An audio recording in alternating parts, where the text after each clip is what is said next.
Okay, good morning, everybody. So it's my great pleasure to be here today. So Turkey is a great country, and I'm very happy to be here. So Paris, thank you very much for the nice introduction. So my name is Masashi Sugiyama. So I'm coming from Japan and from University of Tokyo and RIKEN. So let me briefly talk about myself with one slide. So currently, I'm director of an AI center called RIKEN Advanced Intelligence Project Center. So this was started 3-4 years ago from 2016. And now actually the center is really growing, and we have about 700 members in the center. So covering from fundamental theory to applications and also ethics of AI. Then at the same time, I'm professor at the University of Tokyo, and also the lab is really growing, and now I have about 50 students in the lab. But still, we need even more people in this AI field. So I decided to work as part-time consultants at several local startups in Tokyo. So we try to also involve some engineers from industry. So personally, I have worked on theory and algorithms of machine learning, so quite fundamental stuff. But recently, so these fundamental issues are really useful in real world. So I can really directly talk with industry partners to apply for our new algorithms and have some feedback. And also, I'm interested in exploring real-world applications, including robotics. But clearly, it is impossible for me. So I'm just a theoretical researcher, and I can't really do any applications by myself. So that's why I decided to have partners outside. Some are from industry, and some are from other national research centers. And I have explored a lot of different fields, like signal processing, image analysis, natural language processing, brains, cars, robots, optics, advertisement, medicine, biology. But they are done by my partners. I'm just doing machine learning by myself. And my personal research goal is to develop practically useful algorithms that have theoretical support. Of course, it's not that difficult to use a lot of heuristics to improve the performance. We have many students, they try a lot of different ideas, and we can choose the best idea. But in the long run, this kind of heuristic approach doesn't really work. It's not sustainable. So I believe it's quite important to have a nice theoretical foundation for machine learning and build upon this foundation. Of course, at the end, we need some heuristics to improve the performance. But as far as possible, we try to develop fundamental stuff as high as possible. Then at some point, we switch to heuristics and really apply to our technology to real-world problems. So that's my standpoint. So far, I have published several books on fundamental machine learning stuff. OK, so then what is my talk about today? So machine learning from big data is really successful everywhere in speech recognition, image understanding, robot control, natural language translation, and things like that. But these applications are successful because we can easily get labeled big data. Well, I shouldn't say easy. Many companies are spending a huge amount of money to label data. But in other applications, we can't really get massive label data. For example, at our RIKEN Center, we are working on some medical research like cancer or dementia or natural disasters, because we have a lot of earthquakes and typhoons in Japan. Or we are also interested in robot control or brain signal analysis. So in these applications, human is always involved in the data collection process. So it's not really possible to collect millions of data points. So we have to always work with a small number of data points. So that's the challenge here. And there are many approaches to coping with this kind of label cost problem. For example, we just improve the data collection process, like using crowdsourcing.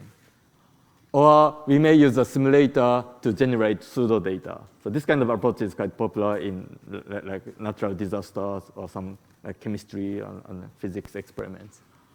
Or we may just use domain knowledge. So we have a lot of engineers really working in those fields. They have nice heuristics, and we just encode those heuristics. Or we use cheap but weak data. So for example, unlabeled data can be easily collected.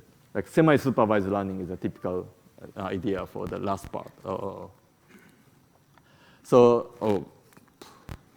This one. So my focus is the last one, use cheap but weak data today. So I introduced our recent advances in classification from weak supervision. So I will go into more technical detail later. But we don't say we only have a small number of data points. because it is impossible, theoretically impossible, to learn something from a small number of data points without having strong prior knowledge. So my basic idea is that something is many, and we try to use those many weak data points to improve the performance. So that's the basic idea. And then the target problem today is extremely simple. I think everybody knows, binary classification problem. So we are given blue points and red points, and we just want to separate them. That's it. Suppose the number of labeled data is n. Then we know that the estimation error of the boundary decreases in the order of 1 over square root of n. So it's a function like this. So this is why we want to use big data. Like if we have like 100 times more data points, then the error decreases in 10%. So this is generally guaranteed. So it's a kind of law of large numbers or central limit theorem and things like that.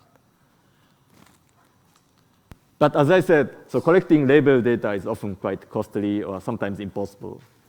Then let's consider the extreme opposite. It's unsupervised classification.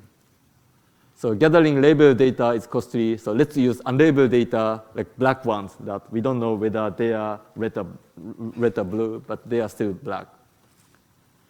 Then this unsupervised classification is typically clustering.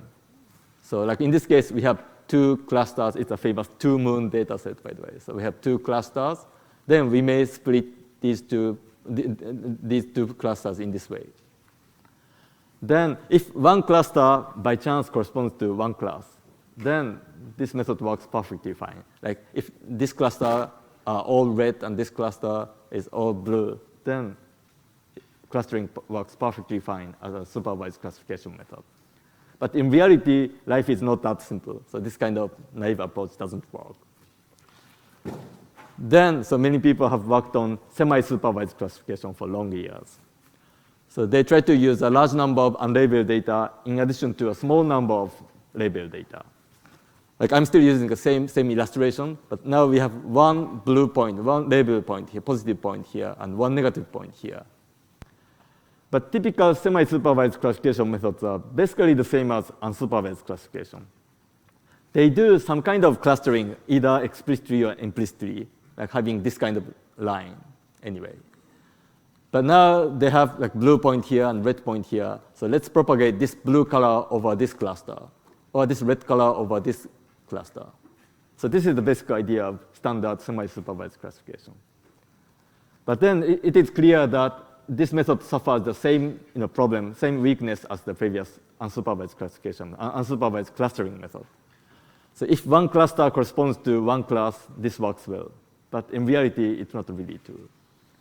Like we had a large number of papers on this kind of semi-supervised classification, but they are typically working well only for MNIST data set, so number data set. So it's perfectly fine. So if we have one labeled data point, then it works almost perfectly. But for other real-world problems, unfortunately, this simple approach does not work well. So then so far, the summary is like this. So we had supervised classification, unsupervised classification, and semi-supervised classification. And I took the classification accuracy on the horizontal axis, low, high, and also labeling cost, low, high, on the vertical axis. Then supervised classification works quite well, but it requires the highest labeling cost.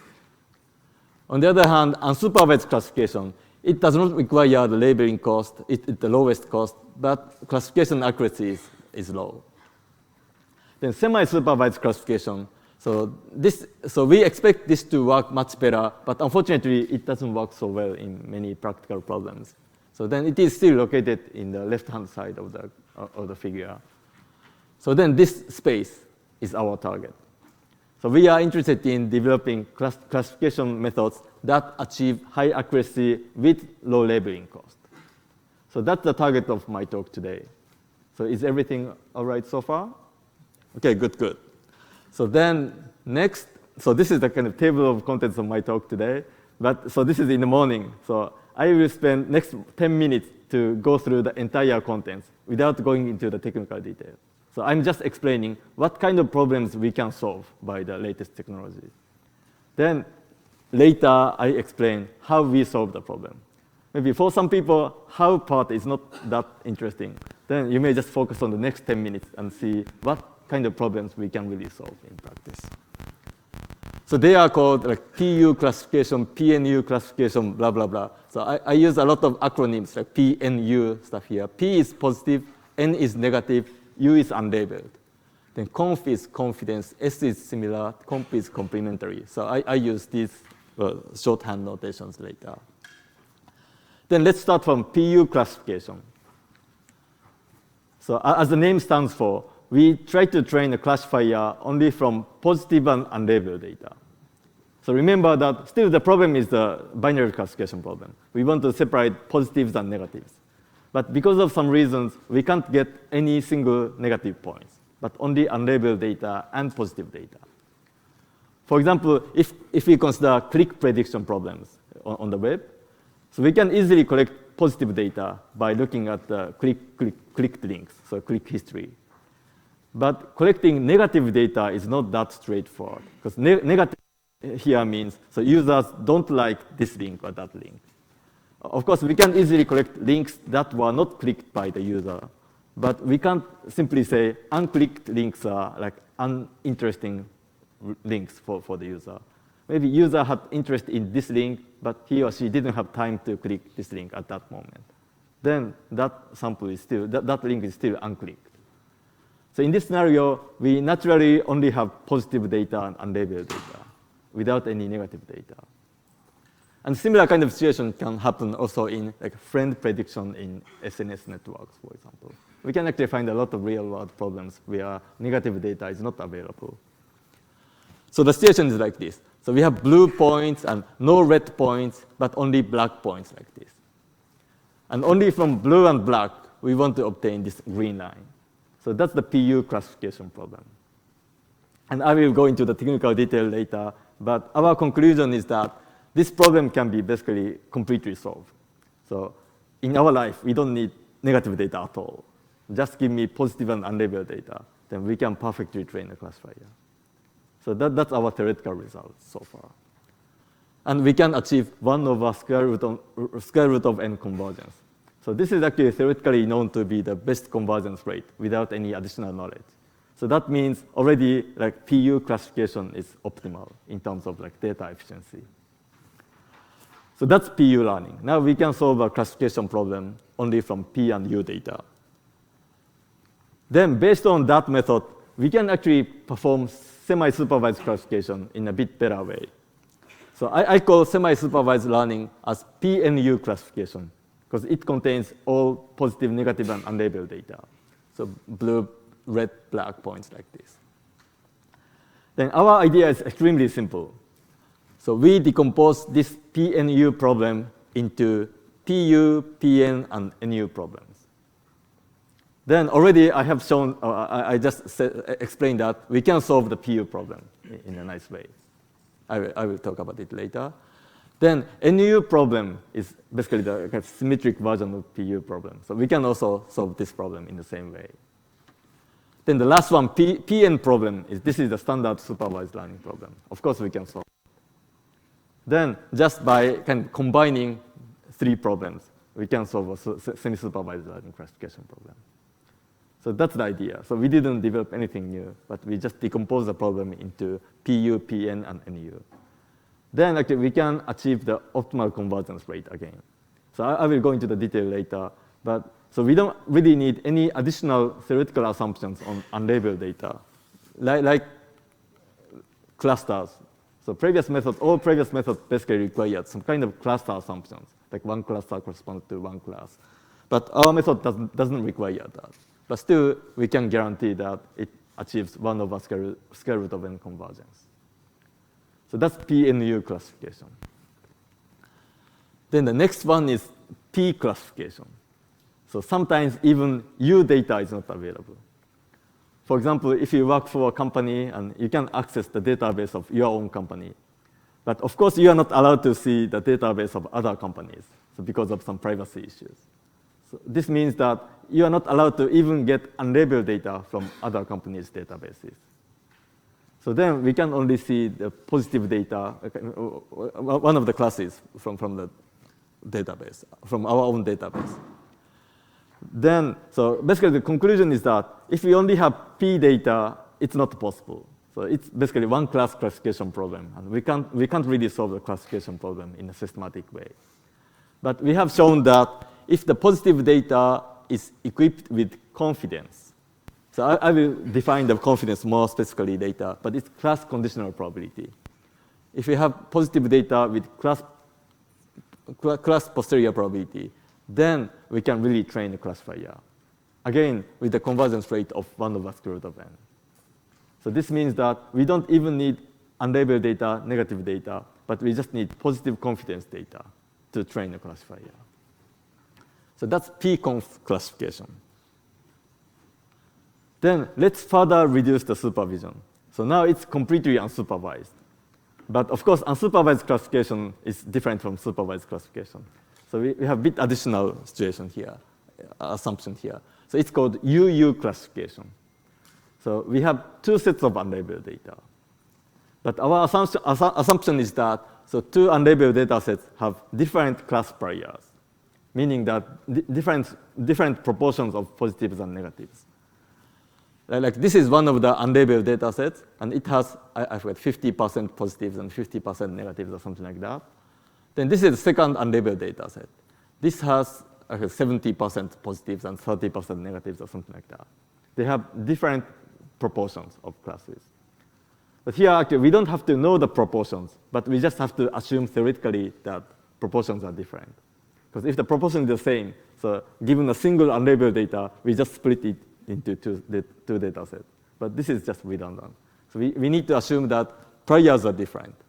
But once we have two unlabeled data sets with different class pairs, then we can again solve the classification problem. So even without having any single label, we can draw a decision line like this. But one small remark here is that because we don't have any single label in this situation, we can't really know which side is positive or which side is negative. So we can just draw a line between two classes. So maybe we need one label data to see which side is positive or negative. But without having any label data, we can draw a line between two classes. And again, with the convergence rate, 1 over square root of n. Then next one is a kind of variation of UU classification. So it's called SU classification. So let's consider delicate classification problem, like about your salary or your religion or your political opinion and things like that. Sometimes you don't really want to say yes or no explicitly because it's a kind of private problem. But sometimes it's easier to say, okay, my opinion is same as that person, or these two people have the same opinion, or something like that. So that's a similarity pair, like this. This person has the same opinion as this person. This person has the same opinion as this person. But we don't know whether they are positives or negatives. And we have shown that only from similarity pairs like this, and also unlabeled data, we can really train a PN classifier again. We can draw a decision line. Again, we don't have any single labels in this case, so we can just draw a line, and we don't know which side is positive or which side is negative. But still, we can draw a line. So this is a kind of special case of UU classification. So we can also solve this problem, again, with the convergence rate 1 over square root of n. Then finally, so this is the last method. So it's called complementary classification. So only in this slide, let's consider multi-class classification problem. Now we have classes more than 2, like 3 classes like this. Or in some image classification problem, for example, we can easily have thousands of classes nowadays. So in that kind of super multi-class problems, so labeling data is actually quite costly, because we often use crowdsourcing to label images, for example. Then, so we have, let's say, 1,000 classes. Then each crowd worker has to go through the entire list of 1,000 labels and try to find the right one, like a sky, or a cat, or a dog, or something like that. Then somewhere here, you can find the right label. So this takes a lot of time to label a single data point. So it's quite costly. So then our idea is, okay, let's give up having the correct label, but instead give me wrong labels that are guaranteed to be wrong. Like this is not a cat, this is not a dog, This is not a sky. This is not class 1, like that. Actually, obtaining such a not label that we call complementary label is quite easy. Because if we have a 1,000 classification problem, then so only one is correct and other 999 are all wrong. Then if you just randomly pick one of the classes, this is almost always wrong. Then just you have to guarantee that this is wrong. Then actually we can train a classifier. So again, the conclusion is that only from complementary labels we can train a classifier. And again, the convergence rate is 1 over square root of n. So we have a bit trick behind here, this number, but only from wrong labels we can train a classifier. So collecting wrong label is much cheaper than collecting correct labels. So that's the idea here. So this is complementary classification. Okay, that was the entire story today. And if you are already happy, then you can go for coffee. And if you want to know the secret behind, then from now, so please listen to my talk for another 1 hour or so. Is everything all right? Good. Then, so I will go into the detail one by one. And after each section, hopefully I can have some questions. Because once I go to the new section, then it's basically a new story. Then before going into the technical detail, I need to say a bit about some notations. So based on standard supervised classification. I call it PN classification because we only have positive and negative data. So I think most of you are familiar with basics machine learning, like binary classification. So let's just quickly go through some notations. So I consider label data pair of x and y. X may be d-dimensional real vector, and y is typically +1 binary label. And we have endpoints and independently and identically drawn from P of x and y. So that's a standard setup of machine learning. Then, so we consider classifier f. So that's a mapping from input x to output y. Then this, the sign of the output of the classifier is regarded as a predicted label, y hat. And as function f, classifier f, we can basically use any classifier. Typically, I consider a linear model for simplicity. But we can also use additive model or kernel model or deep networks or LSTM, CNN, whatever. Any f is fine. Then I also use the notion of margin. So that's the product of label and its label prediction, fx. So if margin is positive, then basically sign of our classifier is the same as the correct label. So classification is correct if margin is positive. And if margin is negative, then classification is wrong. So we want to maximize the margin to train a classifier. And to evaluate the performance of the classifier, we typically use the 0-1 loss. So it's the count of wrong classification. So by equation, it's defined like this. But this is basically just counting the number of wrongly classified data points. So 1 for correct prediction and 0 for wrong prediction. Then, so based on the 0-1 loss, we can define the classification error. So 0-1 loss is expected over all data points coming from P of x and y. So that's the classification risk, classification error. So expected 0-1 loss over all data points. So our real goal is to find a minimizer of this R01, so classification error. But unfortunately, this problem cannot be solved in real time because P of xy is unknown. So let's use samples instead. So this expectation cannot be computed directly. So instead, we use IID samples. Then this expectation is basically approximated by the average of samples, IID samples. So it's the same as we know 6-faced dice from taking 1 to 6 with probability 1 over 6. Then we know the expectation is 3.5. But suppose we don't know this number, 3.5. But we can estimate it by throwing the dice many times and taking the sample average. So we are just doing the same thing. So we don't know the true expectation here, but we have samples. We just compute the sample average. Then actually we can show that this is actually the optimal approximation to the true expectation without any additional assumptions. We know, so this R hat is equal to true R with order of 1 over square root of n. So this square root of n actually coming here. So this is the kind of theoretical limitation we can't get rid of. So basically, we just replace expectation by sample average. then, so the problem is almost solved. But still, minimization of this R hat 01 is not possible in practice because it's NP hard. So we don't have an algorithm to solve it in a polynomial time. Because of this kind of discrete nature of the 01 loss. So now the horizontal axis is the margin M. So then 01 loss is this kind of step function. So to avoid this problem, let's use a smoother loss function. Then we have like a lot of variations. Like for this black curve, it's an exponential function. So this actually corresponds to boosting, like other boost or whatever. Or if we use this green line like this, so it's called hinge loss. So this corresponds to support vector machine. Or this purple curve is a logistic curve. It's called logistic regression used in statistics.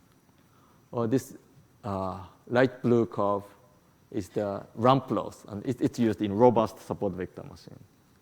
So almost all like well-known machine learning algorithms can be basically accommodated in this framework by just changing the loss function and maybe adding some regularizer.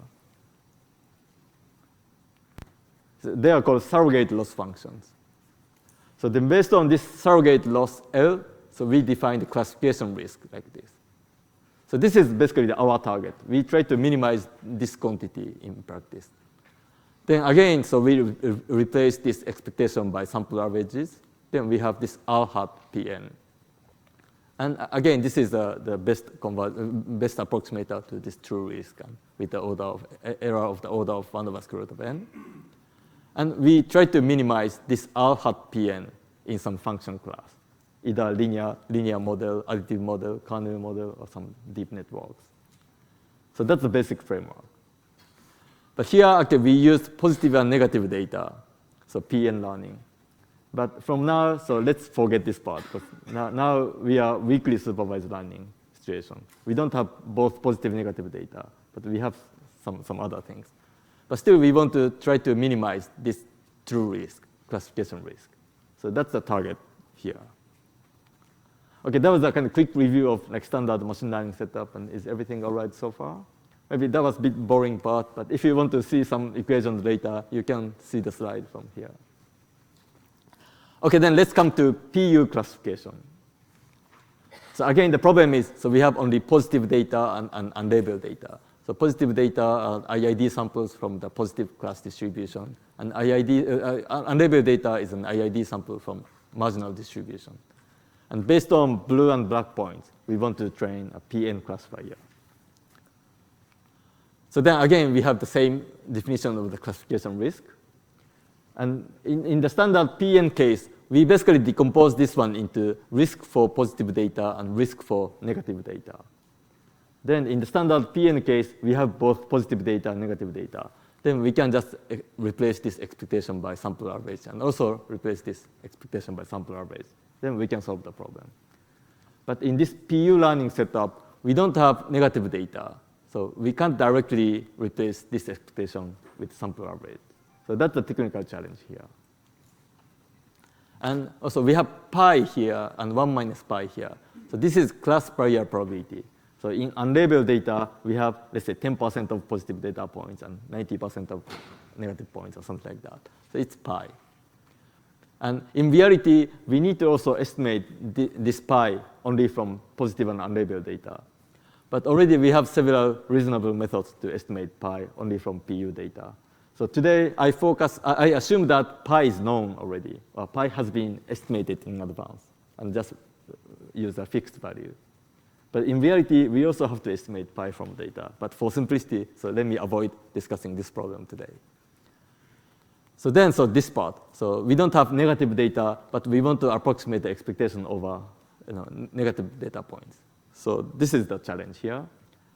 But we have a very nice, simple trick. We know that unlabeled data is a mixture of positive points and negative points, positive density and negative density. Like we have positive data density like this and negative data density like this. Then the proportion is pi and 1 minus pi. Then unlabeled data distribution is something like mixtures of two densities. So this is, by definition, this is correct. Then this is already fine, because we have unlabeled data that corresponds to px, and we have positive data that corresponds to this blue density, then information about this red density can be estimated by moving this term to the left-hand side. So that's the only trick. So in reality, I just move this term to the left-hand side. Then we have this kind of relation. And plug this one into this part, or including this part. Then we can basically decompose the second term into two terms like this. So that's the only technical trick we have done here. So then expectation over negative data does not appear anymore. We only have expectation over positive data here and here, and expectation over unlabeled data. Then all expectations can be approximated by sample average of positive and unlabeled data. Is this clear? And that's the most difficult part of this PU learning. So this is done.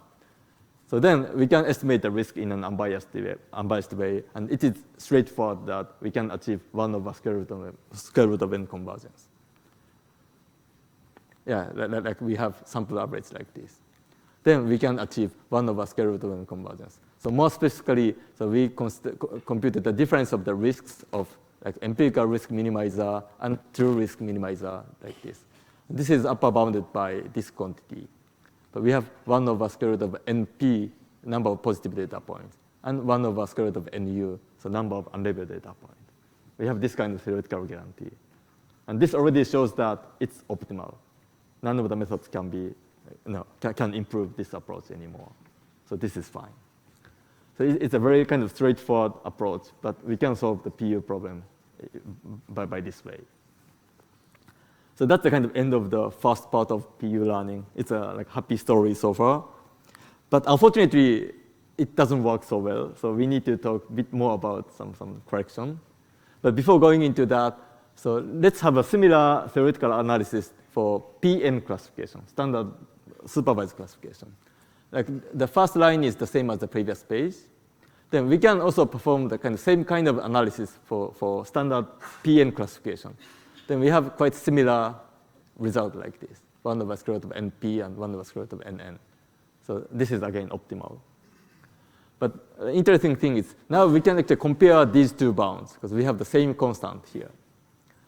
Then surprisingly, PU bound can be smaller than PN learning if this condition is satisfied. So this condition is just coming from comparing these two bounds. So this means that, initially I started PU learning talk because it's a kind of compromise. We can't get negative data, but instead we have unlabeled data. So let's use unlabeled data. So that was the starting point.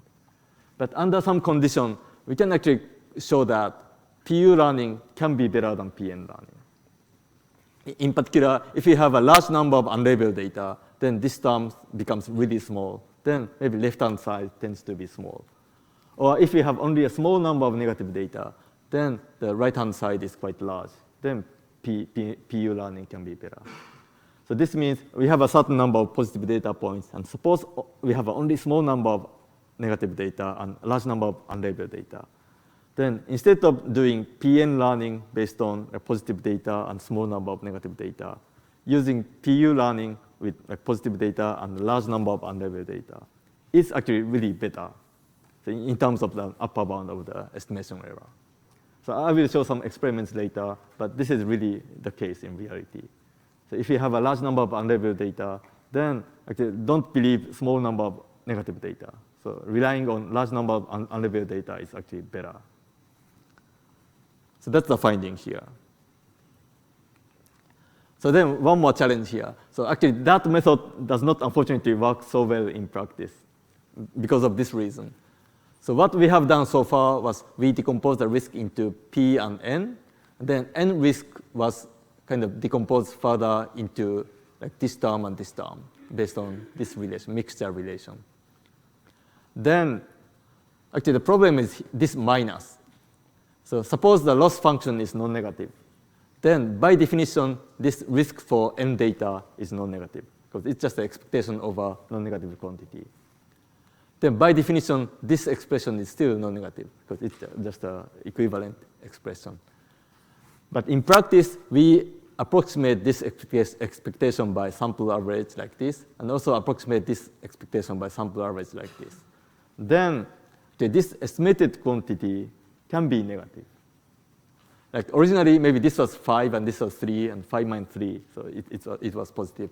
But now 5 is estimated by data, and it has some estimation error. Maybe 5 becomes 4.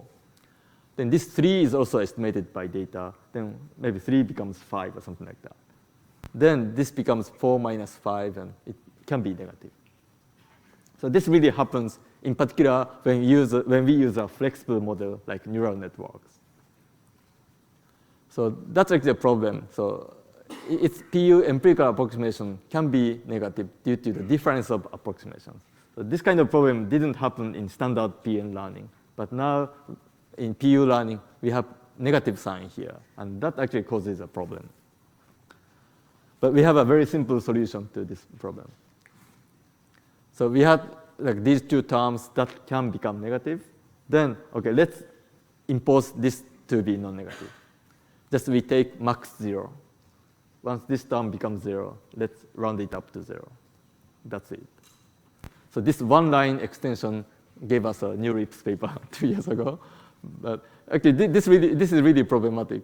Because if you see the experiment here, so suppose we perform standard PN classification.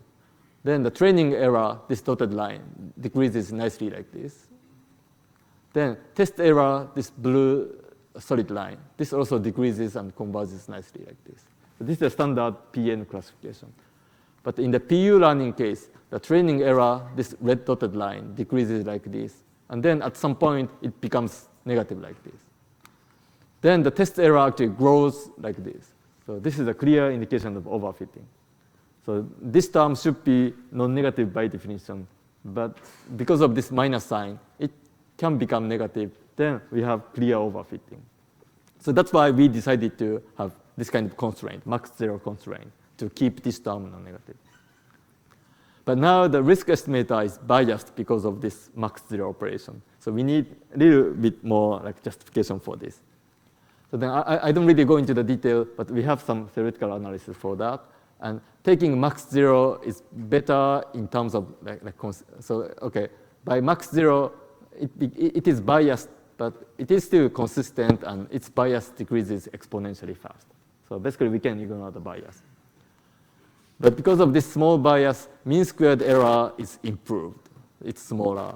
And then also the risk of a linear estimator is also optimal. So we can somehow justify the use of this biased estimator as a better one. And indeed, it works actually quite well in experiments. So we did something a little bit more realistic experiment for CIFAR10 data set, so binarized version. So then again, for standard supervised learning, the training error decreases like this, and it converges to 0 like this. Then test error decreases like this and converges like this. So this works reasonably well. Then for PU learning without correction, so again, the training error goes negative like this. Then test error, again, grows like this. So it doesn't work. But once we have max 0 correction, non-negative PU learning, then the training error is kept non-negative like this. Then test error is also kept lower like this. Then as you can see, so here, test error, in terms of test error, PU learning is smaller than PN learning. So actually, in this setting, actually, we have a large number of unlabeled data and only a small number of negative data. Then doing PU learning is actually better than PN learning. So we can improve supervised learning by using a large number of unlabeled data. So that's a kind of nice result here. Okay, so this is the summary of PU learning. So I talked a lot about PU learning. But so things are a bit complicated. But in the end, so we are just given blue points and black points. And what we have done is to just separate blue and black. So we basically regard black points as negative. This is partially fine, right? So because black points contain blue and red points, and some red points are contained. So we can regard it as negative. But of course, if we just directly separate blue and black, it is biased, because black points contain also positive data. Then, so what we have done basically was to correct that kind of bias. Like more specifically, so suppose we use a loss function L, then we use loss function L for unlabeled data, and loss function L tilde defined in this way for positive data. then we can actually completely remove the bias. So in a sense, this is a kind of noisy classification problem. So we have positive data. This is noiseless, all positives. And we have unlabeled data. We regard it as noisy negative points. So some are red and some are blue. So they are noisy negative points. And it's a kind of asymmetric problem, right? So positive data is noiseless, but unlabeled negative data is negative.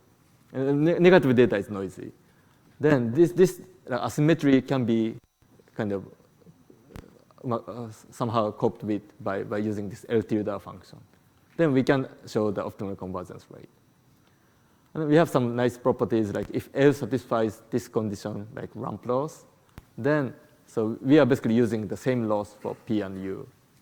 Or if L tilde is a linear function that is satisfied by logistic loss or double hinge loss or squared loss, then the optimization problem becomes convex. So it's quite convenient.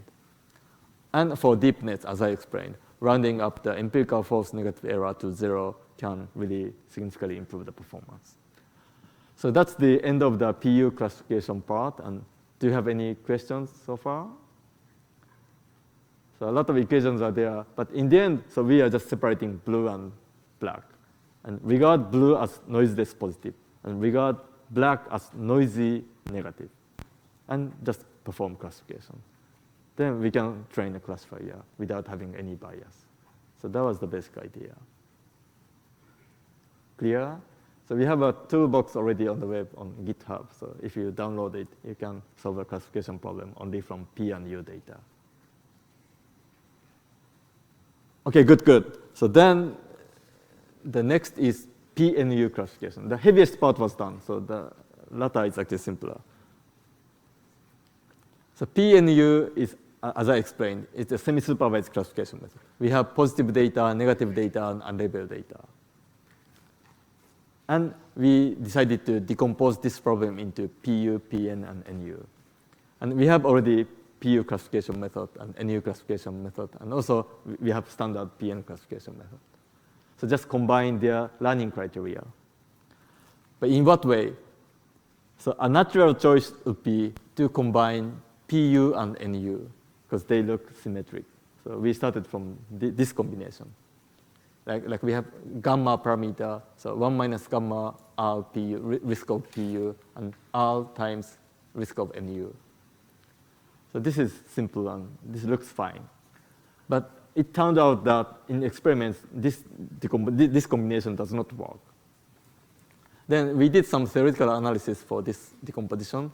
Then we found that, OK, I don't really have time to go into that theoretical detail here. But once PU is better than NU, then NU is actually not good, or NU is not good. Or if NU is better than PU, then PU is really bad. So in a sense, combining PU and NU are not really the best combination. So according to this theoretical analysis, we can show that PU and PN, or NU and PN, are the best combinations. So it's a bit asymmetric, but we found that this is better theoretically. So then in the end, the proposed method is just simple. So we have PU learning here, PN learning here, and NU learning here. And we have one hyperparameter, eta, that takes a value from -1 to +1. And if it's -1, it's completely PU, no negative. Then once eta is increased, we have more influence of PN. And if eta is 0, it's just PN, no unlabeled data. Then eta is further increased, we have more influence of unlabeled data. And then in the end, if eta is 1, it becomes NU. So this just having one hyperparameter is actually sufficient from the theoretical viewpoint. And the equation is a bit complicated, but it's just like this. Then actually, this is a very simple method, but theoretically quite attractive. Because we can show that the generalization error of a classifier is upper bounded in this way. Then we have 1 over square root of NP, 1 over square root of NN, and 1 over square root of NU. So these are the number of data points. So this is actually a very good result, because we had a long history of semi-supervised classification in the last 20 years or so. But none of the methods achieved this like 1 over square root of NU convergence without having additional condition on unlabeled data. Like previous method, almost all require the kind of cluster assumptions, like one cluster corresponds to one class or something like that, manifold smoothing or something like that. But without having that kind of assumption, our method can achieve 1 over square root of NU conversions. So this is the optimal rate. So meaning that we can really utilize unlabeled data in a variable way. And more technically, so we use unlabeled data in a different way than the previous methods. Like we use unlabeled data for loss evaluation. Because as I said in the PU learning section, so we regard unlabeled data as noisy negative data. So we are kind of really labeling unlabeled data implicitly. So that's why we are using unlabeled data for loss evaluation, and we can achieve this convergence rate. But on the other hand, in the previous methods, so just unlabeled data is used for like regularization or manifold smoothing, just propagating label over cluster. So it cannot be used for like reducing the bias, but just adding the bias and reducing the variance. So in a sense, the use of unlabeled data is completely different in the previous methods and our method. And that's why so we can achieve this 1 over square root of NU convergence. So technically, it's nothing new. It's just a combination of PU learning. But this is a kind of theoretically ideal semi-supervised classification method. And if we do experiments, then, okay, in practice, I can't say like the new method works really well every time. Because at least we can say it's safe. Because in previous semi-supervised classification method, sometimes the performance is really bad because so they need cluster assumptions, and once the cluster assumption is violated, then the performance is really bad. But in our case, the performance can be somehow guaranteed because we have a theoretical upper bound like this. As long as we have many unlabeled data, it doesn't hurt the performance. So performance is kept reasonable. So that's why if we do a lot of experiments, then our method is not necessarily always the best, but it's always one of the best. So it's quite stable, reliable. So that's actually quite important in practice when we use semi-supervised classification. Okay, that was PNU classification. And do you have any questions? Yes. Is there a limit for how much unlabeled data you can use? Limit for? For how much unlabeled data you can use? Is there a limit after which more unlabeled data harms the classifier? So in our case, so if you have more unlabeled data, the performance is not getting worse. It is the same. Just we have more computation time, and maybe at some point we have to stop, but it's safe.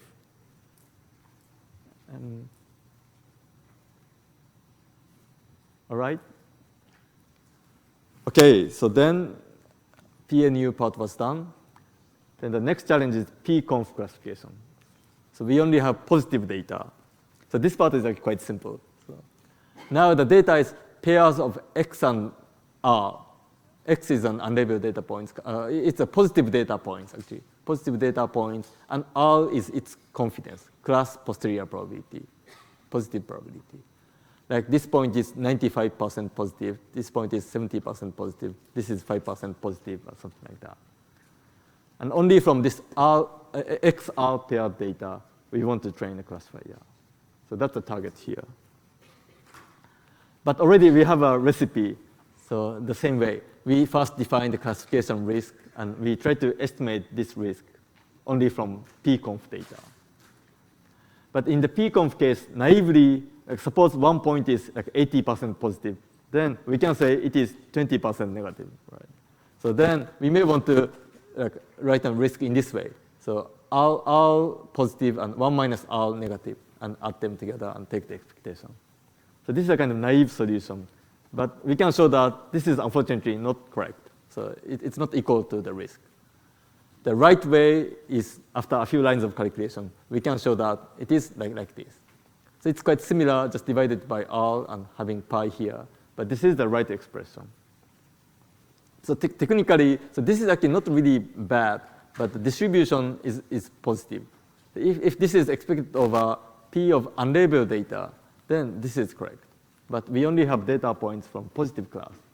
So that's why actually we need a kind of importance sampling to correct the distribution difference. So that's the solution here.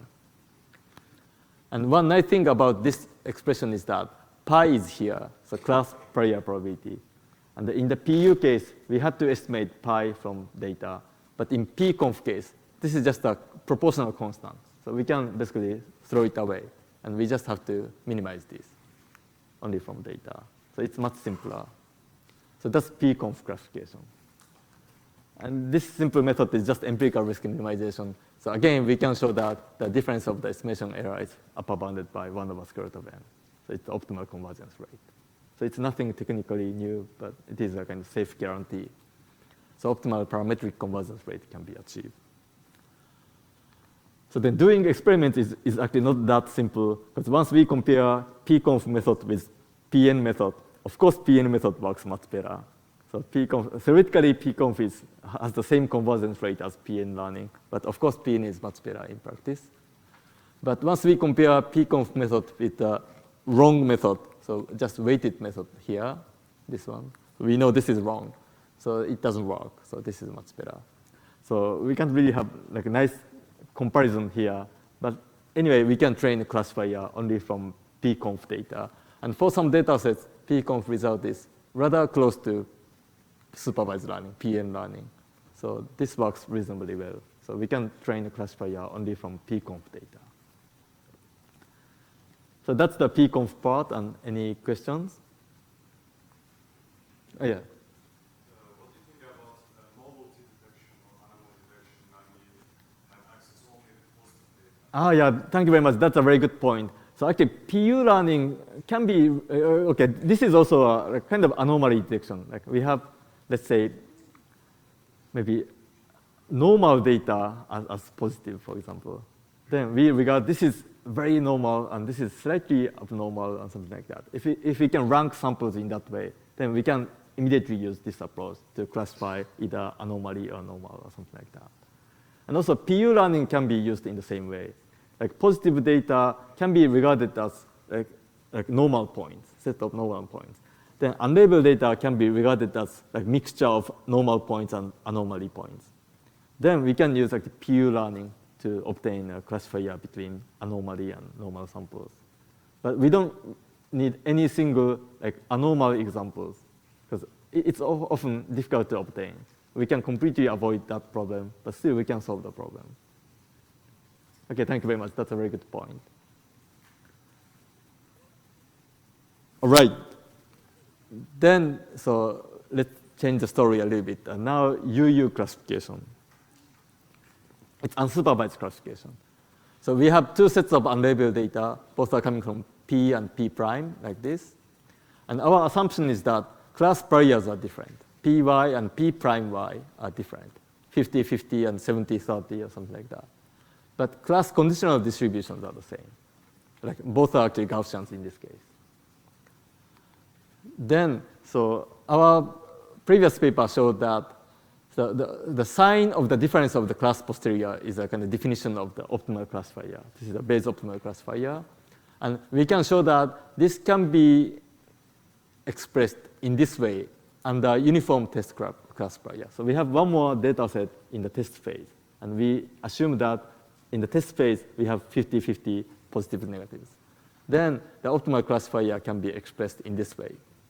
So C is a constant taking plus 1 or minus 1 based on class pairs. But there's no way to estimate this, because we only have unlabeled data. But actually, sign of C is not that different, and not that important, because just estimating sign of P minus P prime gives us this boundary.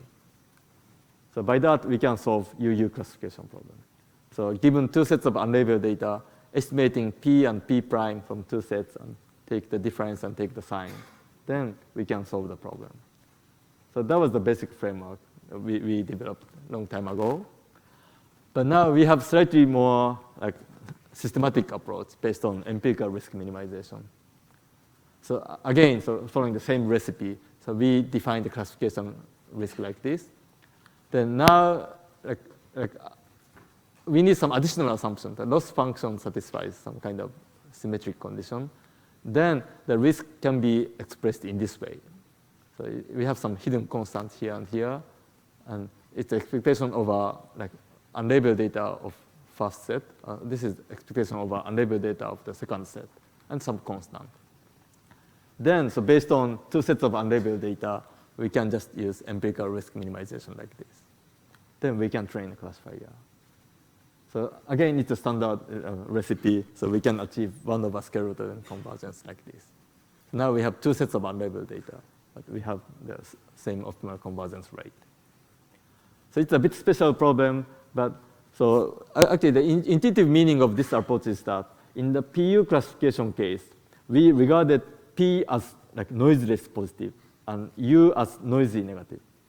But in the UU classification case, actually both are noisy. Like first U is regarded as noisy positive data, and the second U is regarded as noisy negative data. Actually, the order is changeable. Then, so we can actually train a classifier. So that's the basic idea here. So in a sense, this is equivalent to noisy label classification problem. But as long as the test classifier is 50-50, then we don't have to care the noise, but just take the average of loss for two unlabeled data sets. Then this is an unbiased estimate of the risk up to a constant. So that's the result here. Then once we do more experiments for like based on deep learning, so okay, I don't really go into the detail, but it works quite well based on some standard benchmark data sets. So UU method is close to PN learning. So PN learning is a fully supervised learning, and UU is completely unlabeled, unsupervised learning. But UU situation is applicable. For example, if we have two hospitals and collect data from two different hospitals, then we have two sets of unlabeled data. And suppose we want to predict the existence of cancer or something, then we don't have to do any medical diagnosis, but we just collect unlabeled patient information from two hospitals. Then suppose that like patient ratio in two hospitals are different theoretically, then that's enough. We don't have to do any medical diagnosis, but still we can train a classifier. So this is a kind of bit strange, weird method, but this is very strong because it's a completely unsupervised learning method. But we can have the same like theoretical guarantee as supervised, fully supervised learning. And also experiments support our claim. So that's UU classification. Okay, any questions? It's a bit strange method, but it's a kind of noisy classification problem. Then we can somehow naturally understand the meaning of that. There's no magic behind. It's just a noisy classification problem. Okay, so then the next SU classification is a kind of variation of UU classification. So as I said, so now we have similar pairs. So two samples belong to the same class and like this. And also we have unlabeled data. Then, so we have basically two sets of data, two sets of unlabeled data. Then just decomposing like these paired samples into like standard unlabeled data. Then this corresponds to the classifier this. Then standard unlabeled data is having a classifier like this. Then we have two unlabeled data sets with different classifiers. Then we can just use the same UU classification algorithm to solve this problem. And also we can extend this to DU classification, dissimilar classification. Like, my opinion is different as that person. These two guys have different opinions like this. Only from DU data, we can again train a classifier, basically in the same way. Then so ST is also possible. Then in the same way as PNU classification, we can also consider STU classification. We have similar data pairs, dissimilar data pairs, and unlabeled data. We can train a classifier in a much better way. So that's STU classification, and that was just submitted recently. Okay, then finally, complementary classification. So this is a bit different story. So multi-class problem. So as I said, labeling in multi-class problem is really time-consuming. So let's label this robot image. Then we have a long list of labels and find the right one. Boston Dynamics Atlas, for example, here. But selecting the correct class is really time-consuming. So then let's use complementary labels. Now our data set is a pair of X and Y bar. So Y bar is a label that like, X does not belong to. And we assume that XY bar pair are coming from P bar IID. And P bar is the average of PX. So we assume that wrong classes are uniformly distributed. But if you have some prior knowledge, we can encode it here. But for simplicity, I just assumed it's uniform like this. Then only from XY bar pair, we try to train a classifier. So that's the setup. And again, so we follow the same standard recipe to define the risk. But now it's a multi-class classification problem. So notation is much more complicated. And maybe I don't really want to go into the detail. But for multi-class case, so we need to define first like C-class classifier. And it consists of 1 versus rest classifiers. Then loss is also defined in a multi-class way. So it's a bit complicated. But in the end, we have similar definition of the classification risk. So I don't really go into the detail here. But we want to estimate this only from P bar, not P. So it was just presented a couple of weeks ago. So the risk can be equivalently expressed in this way. So now we have L bar defined like this and P bar like this. Then, once we accept this expression, then we can just use like XY bar paired data, IID data, to unbiasedly estimate this term like this. So again, it's a standard empirical risk minimization. So derivation is a bit complicated. And we had also one previous paper that had more technically complicated paper. But we found that things become quite simple in the last ISML paper. So it's actually quite straightforward derivation. And we can really have a simple empirical risk estimator like this. So then, again, we can achieve van der Waals-Skeleton convergence.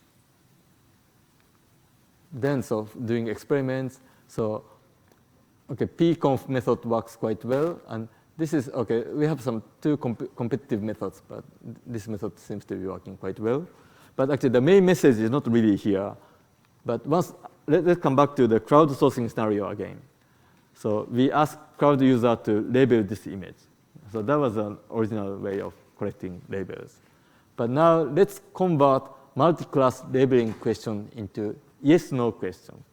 Instead of asking you to label this image and give you a list of labels, but rather, pick one of the labels randomly and ask you, is this SoftBank paper? If it's yes, it's an ordinary label. And is this iRobot Roomba? No, it's complementary label. And in the standard framework, people just try to collect ordinary labels and throw away the complementary labels because they thought complementary labels are useless.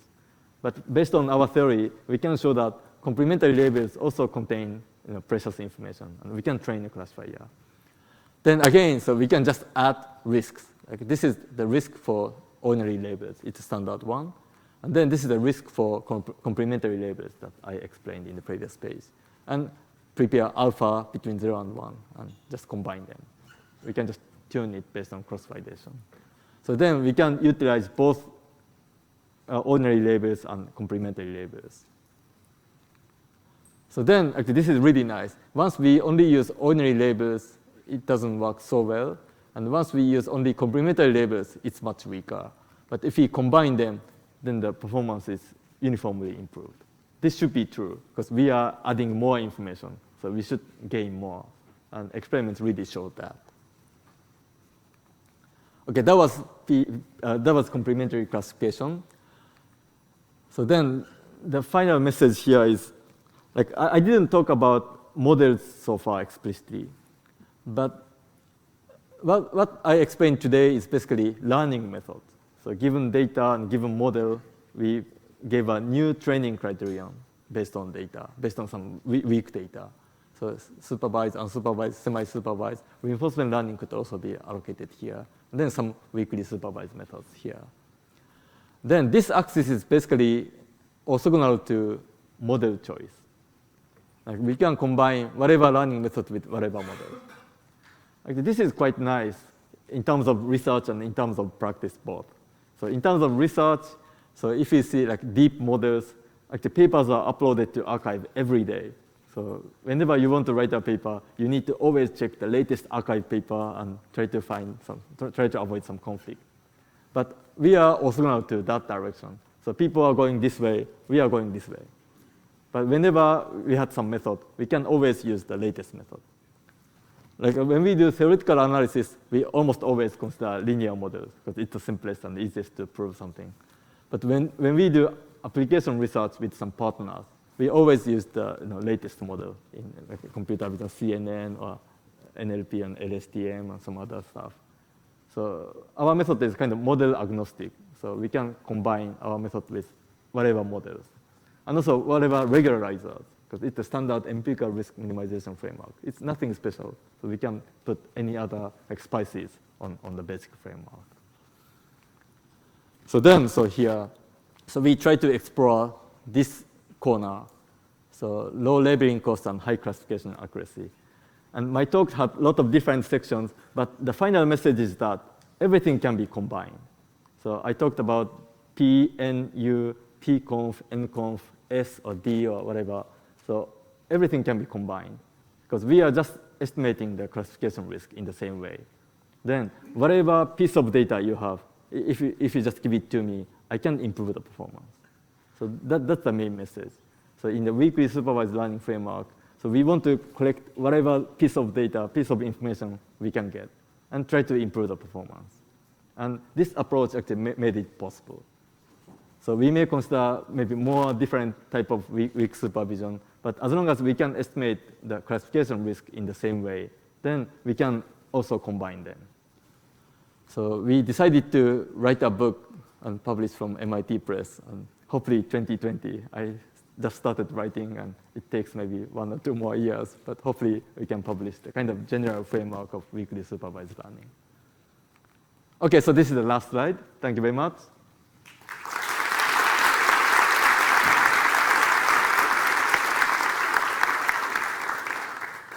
Any questions?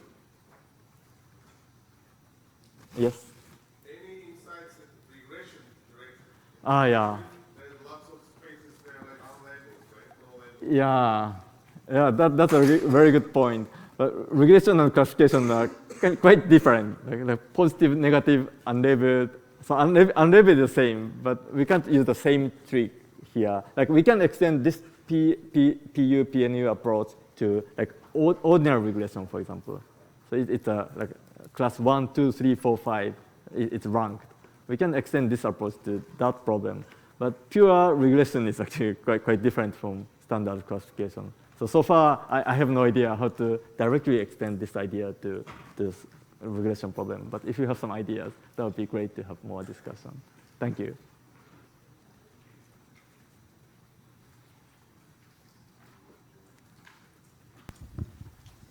Any other questions? Hi. Thank you for the presentation. I'm also curious about your opinions about multi-labeled data, because nowadays lots of data are crowdsourced, and that also brings the problem that they are also noisy. So I'm curious about your opinions. Yeah, so thank you very much. So I believe multi-label is also part of like weak supervision. And we have actually some extensions behind, but they are not published yet. But we can somehow naturally extend this kind of approach to multi-label scenario. Thanks.